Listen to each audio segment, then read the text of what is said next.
By this time tomorrow, we will know the specifics of the Boxer-Kerry climate bill, or at least the specifics so far. The Senate Cap and Trade Plan will include a number of so-called placeholders, with the actual numbers on various issues still to be worked out during negotiations. Clean Skies' Tyler Suiters is now back from Capitol Hill. So Tyler, tell us what some of the details are that we do know about. Well, that's exactly it, Susan. We know some of the bills because this is only a draft version right now. The Environment and Public Works Committee, Barbara Boxer's committee staff members are saying that already there have been changes made to this draft version, so an updated version is out there, perhaps the bill itself, and that could be what we see tomorrow when Kerry and Boxer unveil the details of that. As for what we do know about this Senate version, it gives the CFTC oversight of the carbon markets. This may be the result of influence from the Agriculture Committee and former Chairman Tom Harkin, because the Ag Committee has oversight over CFTC.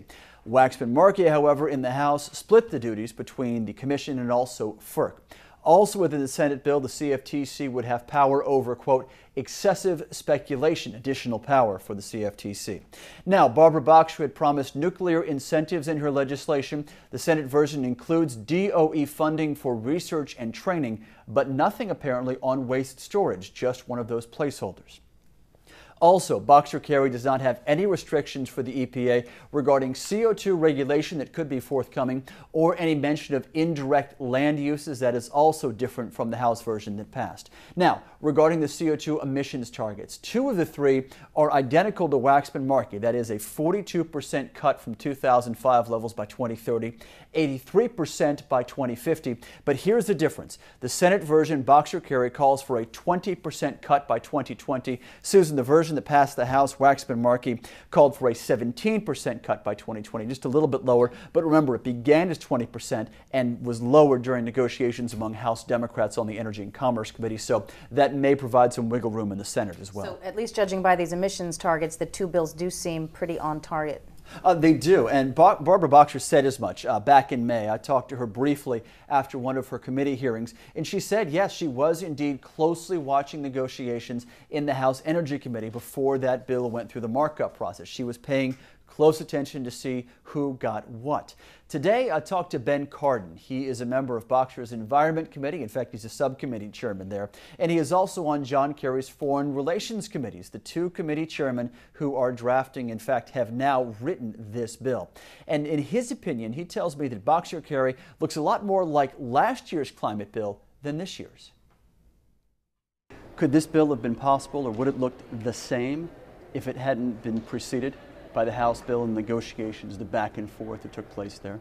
Of course, I'd like to say it was preceded by the Lieberman-Warner bill from last year. And I think you'll find a lot of similarities in the Lieberman-Warner bill as well as the bill that passed the House of Representatives.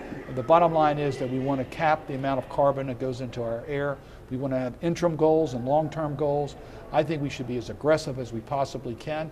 I personally hope we can do better than the House in our targets and in providing money for an infrastructure in this country that will allow us to meet those goals without hurting the consumers of America.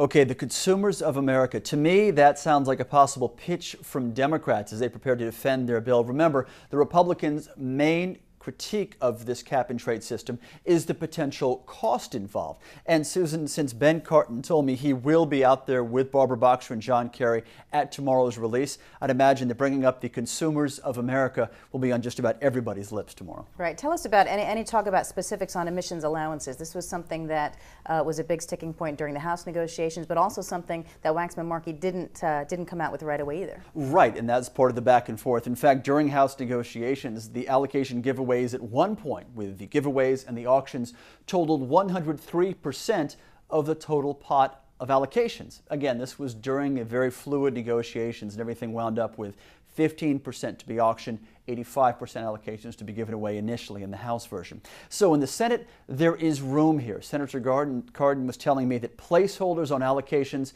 in his opinion, are indeed critical to the forthcoming Senate negotiations. I think it's always difficult when you're dealing with money, and the allocations are money, pure and simple.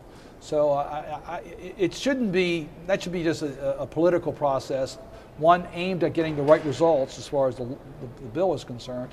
Quite frankly, I think the most controversial and most difficult issue is just the framework. If we can agree on carbon limits, then I think the rest of it will come in place, and we'll just have to go through hard negotiations. And speaking to those hard negotiations, as Senator Cardin put it, Senator Max Baucus, who is chairman of the Finance Committee, has said, or at least hinted in the past, that Finance may be the one to draft the allocation structure for emissions credits, so this placeholder might leave it all up to an entirely different committee. Susan Baucus has also said he himself may hold a markup of Boxer Kerry in his committee, so maybe it's easier for all of us to have these placeholders put in this bill because it is going to change clearly throughout the process, especially with as many as 5 committees weighing in on this. Okay, a lot more to come tomorrow when we get the details. Tyler Suiters, thank you. Sure.